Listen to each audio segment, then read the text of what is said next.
Our next guest says most people feel better when they reduce the amount of refined grain in their diet and increase the amount of plant-based foods. But it can be a struggle to create substitutes for some of the most popular items that we love. Viall is a holistic health practitioner and nutritionist, and today she's brought 5 recipe ideas for a grain-free diet. Hello, Maria. Hello, Tiffany. Good to see you. I think this is always a little scary thing. People always want to attempt to do this, but then they feel like I'm just going to feel so deprived. But what you brought here looks like it's going to be some great substitutes. Yeah, and you know, I think the main focus here is that refined grains are so popular in our diet, and a lot of our favorite foods have both refined grains and refined sugar in the mix. And so when we remove those, it's kind of like, okay, what am I going to eat? Yeah. Like, oh, I'm going to be eating rabbit food. But the truth is there's some really great recipes with the right ingredients, all plant-based, that you can recreate some of your favorites. So these are swaps, right? Things that you can do. So what's your first swap? So sweet potato toasts. So whether or not you're deciding not to eat bread, or you've sworn it off, or you need a more low glycemic option, sweet potatoes are great, high in beta carotene, high in fiber, and low glycemic index. So you literally take a sweet potato and slice it lengthwise, so only about a 1/4 inch. Uncooked, and pop them in a toaster. Really? Like you would toast. Okay. Now, depending on your toaster, you may need to press it down a few times to get that consistency. Areas of it. But then when you're done, you get these nice little toasts these guys. that are perfect for, No you know, way. some nut butter and like an apple. Can I taste one? Or the avocado toast. Yeah, the avocado toast and egg. So these are really great options for that. They allow you to have that like toast grain-free option without having to do a bread. That is really good. Yeah, they are really, and so you can make them savory or sweet, which is great with sweet potato. I love that. Fantastic. Yeah. Okay. I'm in on that one. So the next one is again sweet potato. Sweet potato is just a great option because it has that hearty starch-like consistency. All you need is a box grater. You grate the sweet potato. With the skin on? With the skin on, yeah. Wash it, rinse it, grate it with the skin on. And then in a bowl, mix 2 eggs and 2 tablespoons of coconut flour. Okay. And coconut flour is a grain-free flour alternative. Does it taste very coconutty? I've used some coconut stuff where it's real strong and others where it's not. No, not in this recipe. You can't taste it. Okay. So then you mix it up and you kind of get this nice little blend, and you literally put it in a hot greased waffle iron.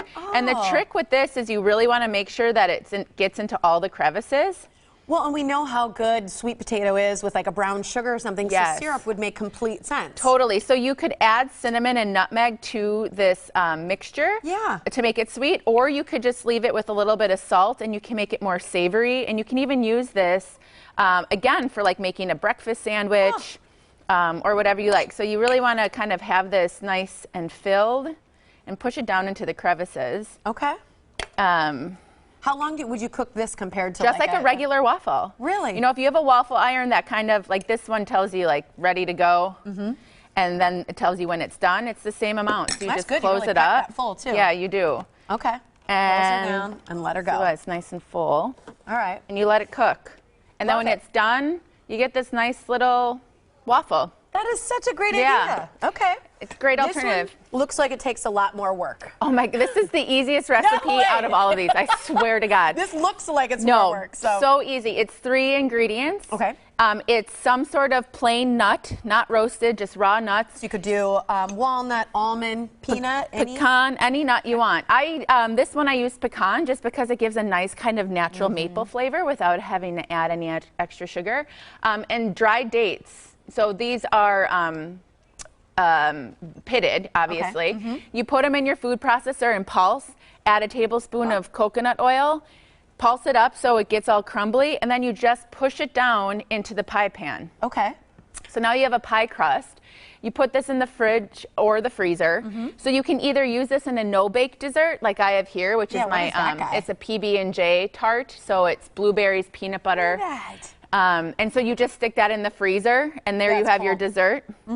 So what is the purple? Is that blueberries? Blueberries. Oh. Or you could use this for like your normal pie filling and bake it. So you can use this either way. That would be fantastic for even a cheesecake. Yeah, and torts too. So like an apple crisp or anything like that. So it's a great alternative for that. This one I'm super excited about because I have tasted cauliflower like as a rice, and it's one I'm obsessed with it. So I really want to learn how to make this. Yeah, cauliflower, again, like sweet potato, great alternative. And cauliflower, I think, looks like people think, oh, it's just white. There are so many nutrients in cauliflower. It's actually really high in protein and fiber.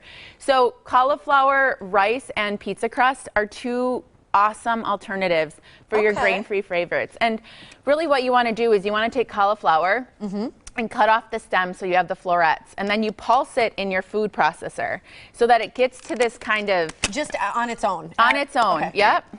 This kind of rice-like kind of peel off couscous.